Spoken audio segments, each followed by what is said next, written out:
use the formula A equals S squared to calculate the area of the square. Okay, so normally you'd be given a square in these kinds of questions, and you'd be given the length of a side. So let's just say it's 7 centimeters. So that's how long this side is, and all the rest of them are 7 centimeters as well, because it's a square. Okay, so let's have a go and just use the formula. So it should be A equals S squared. What is the S? Well, the S is the length of the side. Now, we already know what the length of the side is. So for the next line of working, we can just plug in the information that we have. So area, so A equals, we know that S is 7. We know the value of S. So let's put it in brackets. So 7. You don't have to put it in brackets, but I like to put it in brackets. It keeps it nice and neat. And whatever's in the brackets, we're squaring.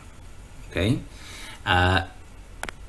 The next line of working looks like this. So again, A for area equals, and then we just have to figure out the value of 7 squared.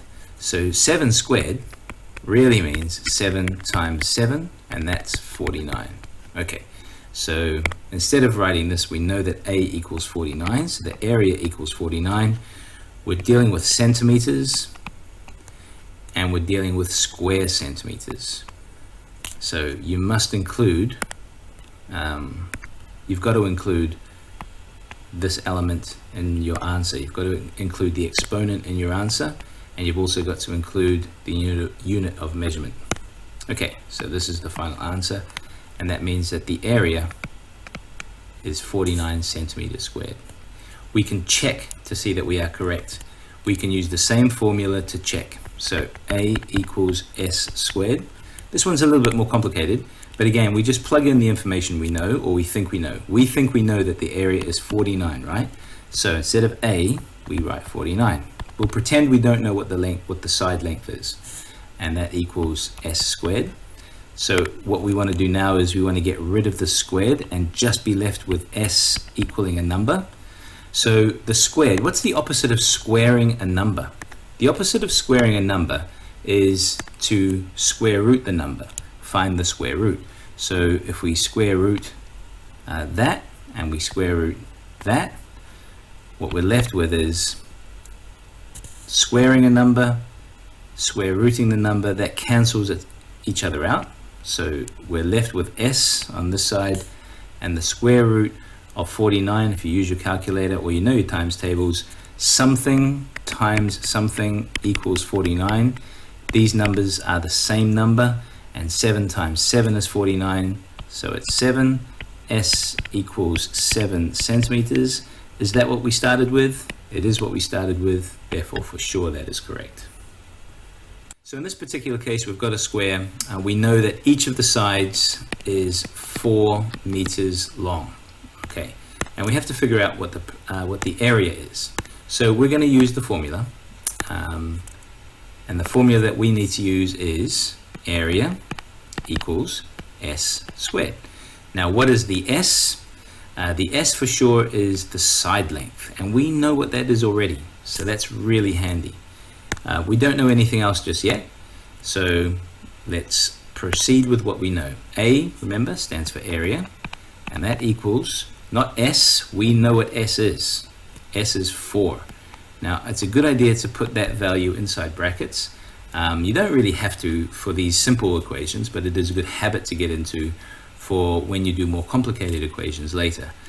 You can or you don't have to. It is up to you, but I would advise you that that's a good way to do these equations. And it's 4, remember, squared. Okay, so the next line is area equals 4 squared. So what is the value of 4 squared? 4 squared means 4 times 4. Okay, 4 times itself, that's the squared part, and that is 16. So I now know the value of this side squared. I just have to get the units of measurement correct. So 16 what?